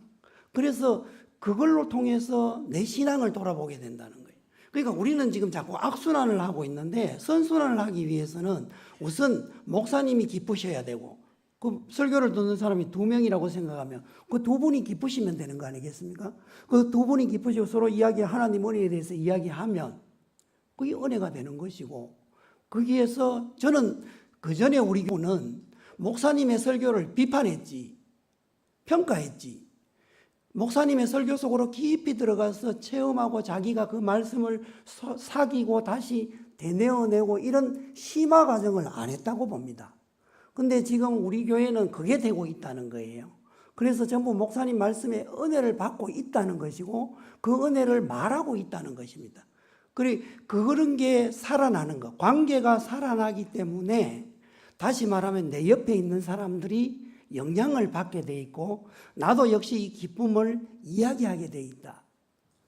그게 관계 회복의 핵심입니다. 그러니까 성령님의 역사, 하나님의 꿈이 나의 비전이 되고 예수님의 성품이 나의 생각이 되고 나의 성품이 되고 이렇게 되는 과정을 나타내야 성령님의 역사가 나타난다는 거죠. 그래서 1명, 2명이라도 그런 과정을 우선 해보는 것이 중요하다. 내가 3인조를 하듯이. 그렇게 하면 그 다음 3분이 간증을 하게 되잖아요. 간증을 하는 것을 목사님이 들어보시고 은혜를 받게 되실 겁니다. 그렇게 회복하는 목회가 되는 것이 이 핵심이다. 만약에 이게 아니면 목사님 다른 방식이 활성화될 수 있는 돈 안 들이고 활성화시킬 수 있는 방법이 획기적으로 있나요? 저는 없다 이런 얘기. 그렇기 때문에 목사님의 생각이 나이 많고 너무 어리고 이런 것 중요하지 않고 그분도 하나님이 사랑하시는 분이고 그분이 하나님께서 주시는 은혜를 받고 그 은혜대로 간증하는데 저희는 목사님이 획기적인 생각을 하는 거잖아요. 설교 시간 15분 중에서 15분 중에 10분을 간증하게 하는 거잖아요. 그런데 그 간증을 들으려고 사람들이 오는 거잖아요. 이게 어느 게 먼저냐는 문제라기보다는 시도해서 계속 이렇게 나누고 그것을 발전시켜 나가는 모티브를 찾아내는 것이 중요하다. 이건 전적으로 기도고 또 아까 제가 말씀드린 쉬운 접근법만이 해결 방법이다. 그렇게 답을 드리고 싶습니다. 예, 조금 첨언하면 목사님 맛있게 먹어본 최근에 맛있게 먹은 음식이 뭐예요? 예, 아주 맛있게. 그거 먹으면서 누가 생각날 정도로 맛있게 먹은 음식 있어요? 보신탕. 자, 그럼 그 보신탕 맛있게 먹었으면 혼자 먹고 끝나나요? 그렇죠. 누군가를 데려갈 거예요. 그게 교회 사역에도 그대로 적용이 됩니다.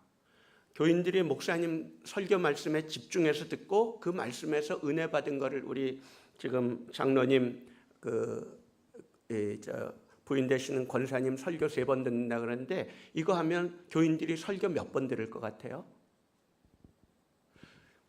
앉아서 듣고 쓰면서 듣고 생각하면서 듣고 3인조 모임 나가기 전에 또 듣고 그렇게 적어도 3번 듣고 나가죠.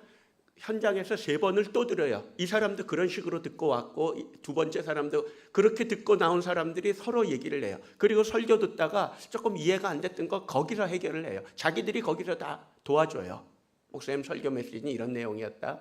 당신이 이해 못한 건 이런 부분일 거다. 그런 것들 서로 도와줘. 거기서 이제 성장이 일어나고 그러면서 그 맛있게 먹은 그 맛본 맛을 이야기하는 거죠. 그러면 보세요. 3사람이 처음에 모였는데 이 모임이 너무 좋아. 그러면 어때요? 어딘가 나가서 말하게 돼 있어. 그게 전도잖아요. 그리고 기도하는 불신자든 신앙의 남미든이 누가 있는데 야 우리 모임 한번 같이 나하고 가보지 않을래? 그 사람이 거기 가서 봤더니 서로 자기들 얘기 그렇게 흉어물 없이 깊이 깊은 얘기를 하고, 제가 그래서 우리 3인조에서 나눈 얘기는 절대로 밖으로 못하게 합니다. 저한테도 얘기 못하게 해요. 저한테도 얘기하지 말라 그래요. 저는 그 비밀 유지는 굉장히 중요하기 때문에. 해결되면 간증을 하도록 합니다. 그 문제가 해결됐을 때 그분이 그렇게 하는데, 그런데 그러면서 한 사람 와서 봤더니 너무 좋아.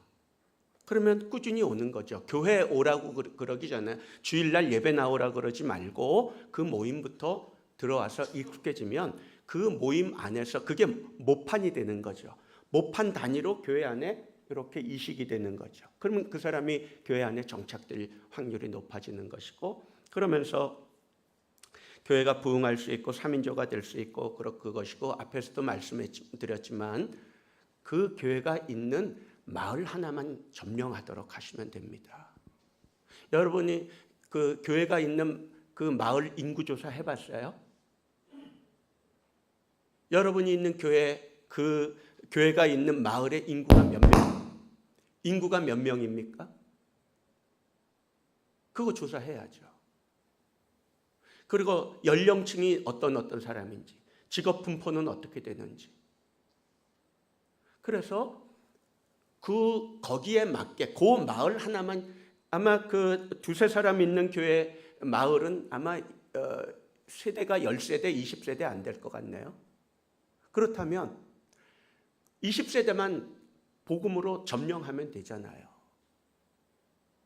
아마 목사님은 뭐 읍내에서 200명, 300명 목회하니까, 아니요. 저 청년들 3명 데리고 했다니까요. 해방 신학이 물들어서 그냥 교회를 썰물처럼 빠져나가는 청년들 데리고 기도할 사람 나와라. 그랬을 때 3사람, 평균 3사람. 얘네들 데리고 했다니까요. 물론 얘네들은 젊은 애들이기 때문에 노인들하고 또 다르지만, 노인들은 오히려 기도하는 걸 알죠. 기도의 맛을 아는 분들이잖아요. 한번 저는 도전해 보시기를, 도전할 수 있는 메시지를 달라고 그러셔서 그 말씀을 드리고 싶고요. 그렇게 하다 보면 변화 일어나고 부흥 일어나고, 1사람 2사람이라도, 그러면 2사람 있는 교회에서, 목사님 빼고 2사람 있는 교회에서 2사람 왔으면 100% 성장한 거죠. 교회 성장은 성장률로 말하는 거지 몇 명의 교인이 들어왔느냐 그걸로 얘기 안 합니다. 그 교회 성장 이론이 그래요. 그러니까 인원 보고 많은 인원이 저 교회는 많으니까 우리는 조금이니까 그거 인원 숫자 갖고 하면 낙심해서 안 됩니다. 교회 성장학에서 얘기하는 건 비율이지 숫자, 절대적인 수치가 아니라는 거 여러분이 알고 계시면 좀 위로가 되실 것 같습니다. 또 질문하실 분 계십니까? 너무너무 감사합니다. 오늘 질문 중단하면 되겠죠? 질문하실 겁니까?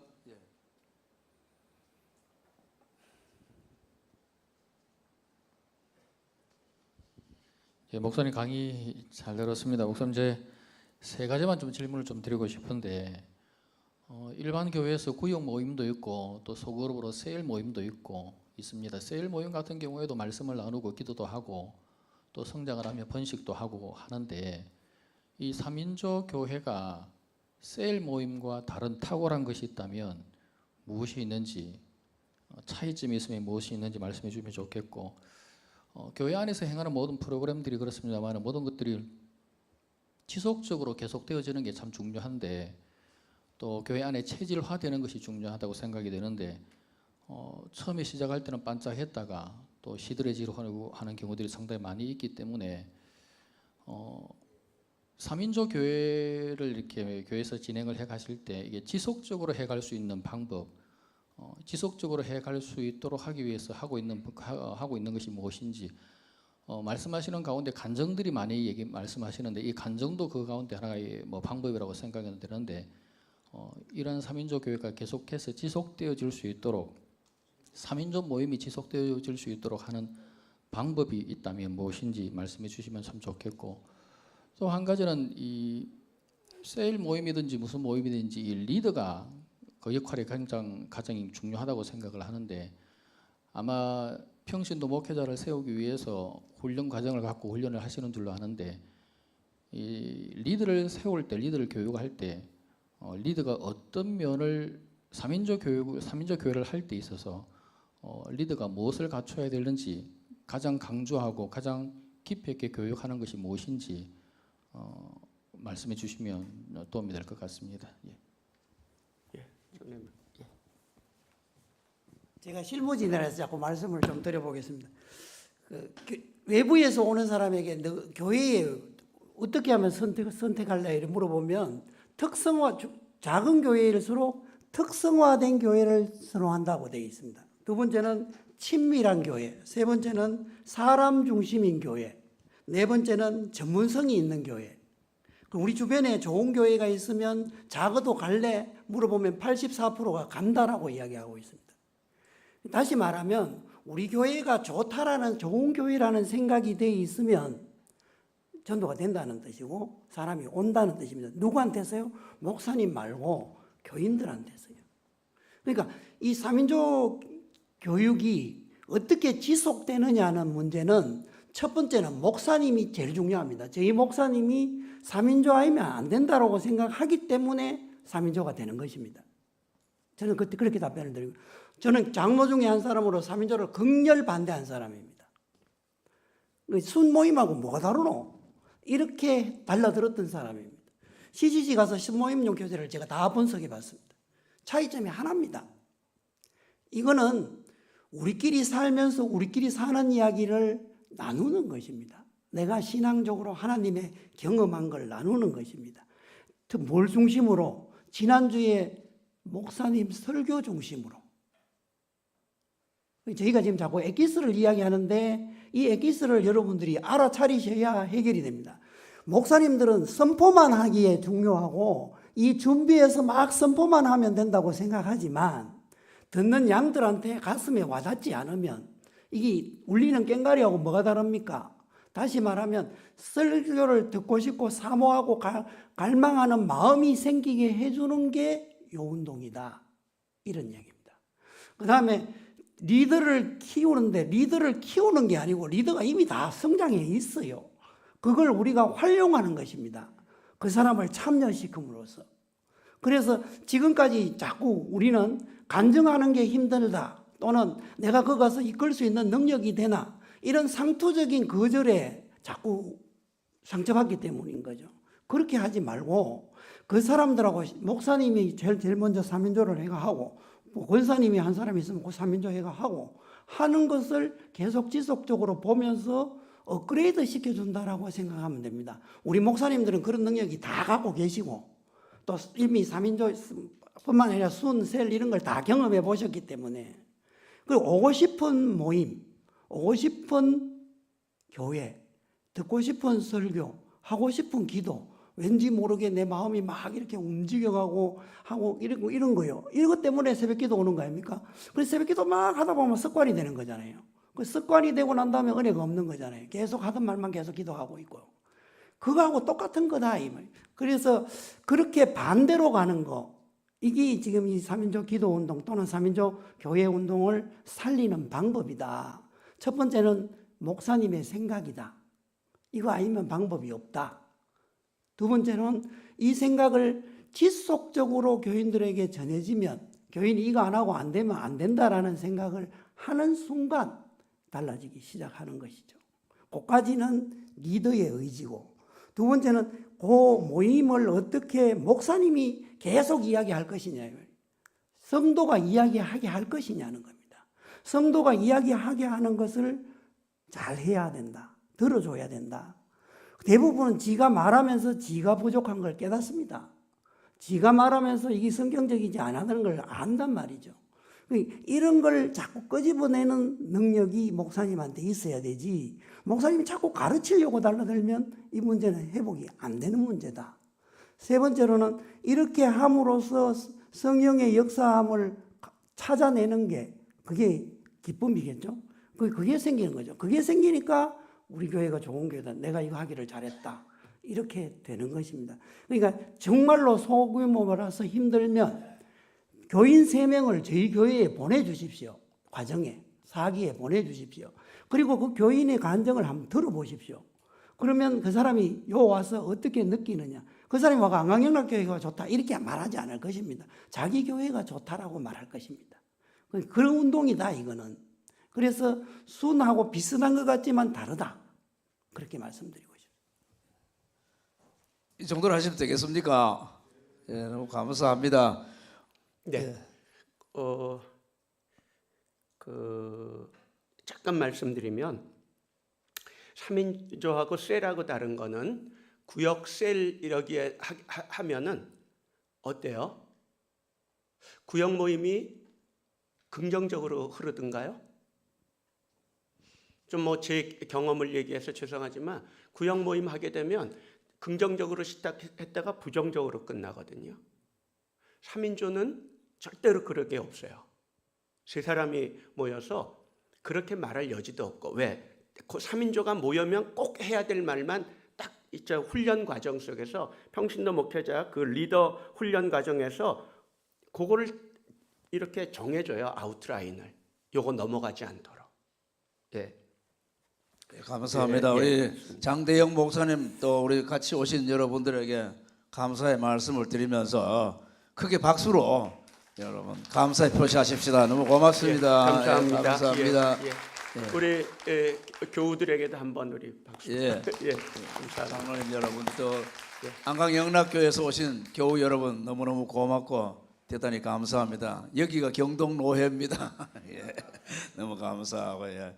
오늘 오신 우리 동반성장위원회 회원 교회 여러분들 목사님 감사합니다.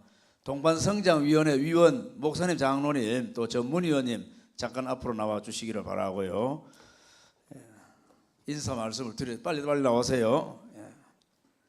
오늘 식사는 정회 식당이라고 있습니다. 정회 우리 목사님들 다 아십니다. 우리 노회 안에는 식당이 폐지되었기 때문에 우리 노회하면서 많이 애용을 하시기 때문에 목사님들이 따라가시면 됩니다. 교회에서 오신 분들은요.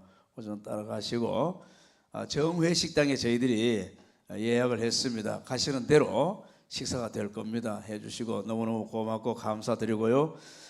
우리 여기 계신 장대영 목사님 오늘 강사 목사님 우리 동반성장위원회 서기 목사님이십니다. 예, 서기 목사님이시고 우리 회계 김용주 장로님이십니다. 김용주 장로님 우리 경주중앙교회 박수 조금 이따 다 같이 합시다. 경주중앙교회 장로님이십니다. 김희승 목사님이십니다. 영천 명성교회 목사님이십니다. 그 외에도 우리 전문위원 목사님들 두 분 오셨는데 감사를 드립니다. 차렷 경례. 예, 이제 경동노회 노회장 정연태 목사님 나오셔서 잠깐 격려의 말씀 주시고 기도하고 축도함으로 모든 순서를 마치겠습니다. 네, 고맙습니다. 한 5분만 이야기할게요. 저는 과거에 한 6년 동안 그 먹거리 운동을 했습니다. 닭을 키우고 또 콩나물 또 무공예 그런 운동을 했습니다. 그 운동을 하면서 이제 그 먹거리 농산물을 그 시골에 이제 팔았거든요. 제가 한 6년 했습니다. 한 번은 포항제일교회 가니까 이제 어떤 권사님이 그렇게 말을 해요. A라는 권사님이 주일날 찬양대 하고 마친 후에 계란값 받으라고 계란값을 달라고 막 그렇게 막 돌아다니는데요. 그래서 제가 느꼈습니다. 아하, 이 교회는 신앙의 현장이지 생활의 현장이 아니구나. 그때부터 그 먹거리를 교회로 판매하지 않고 백화점으로 갔습니다. 그러면서 6년 동안 하면서 제 경험이 뭐냐 하면은 이게 본업이 아니다. 돈이 보이니까 솔직한 제 심정으로는 돈이 보이니까 예수님이 덜 보여요. 돈이 보이더라 그런 말이에요. 그래서 제 경험으로 이건 아니다 해서 제가 이제 6년 동안 그 먹거리 운동을 다 이제 끊고 이제 속초로 제가 부모사로 갔습니다. 제가 오늘 말씀드리고 싶은 것은 뭐냐 하면은 교회가 어렵다 보니까 다른 것을 우리가 하잖아요. 그러다 보니까 점차로 예수님이 적게 보이고 돈이 보이니까 그쪽으로 가버리면은 힘들지 않겠느냐. 그래서 오늘 우리 강사한 목사님이 이 본업에 충실하자 이 말씀에 우리 동방성장 많은 교회 여러분들이 본업에 좀 더 충실하면은 더 좋은 일이 있을지 않을까라고 생각되어지고, 오늘 또 이 3인조 교회 이야기가 여러분들에게 큰 도전이 되었으면 참 좋겠습니다. 기도하겠습니다. 지금은 우리 구주 예수 그리스도의 은혜와 하나님 아버지의 넓으신 사랑하심과 성령님의 인도하심의 역사가 오늘 동방성장 세미나를 통해서 도전받고 새 힘을 얻고 열심을 내어서 주님 나라 위해서 일하기를 원하는 머리 숙인 심령들 모든 교회 위에, 또한 안강영락교회 위에, 우리 경동노예 산하 모든 교회 위에 영원토록 함께 하시기를 간절히 축원하옵나이다. 아멘. 감사합니다. 식당으로 가시면 되겠고요. 혹시 오늘 강의라든가 여기 프로그램을 한 번 더 여러분들 유튜브에서 시청을 할 수 있도록 해놨습니다. 그러니까 주소는 윤성종 목사님, 거기 연락하시면 주소가 여러분들에게 전달이 될 것이고요. 경동노회 영남신학대학교 동문회 그 단톡방에도 주소를 올려놨습니다. 감사합니다.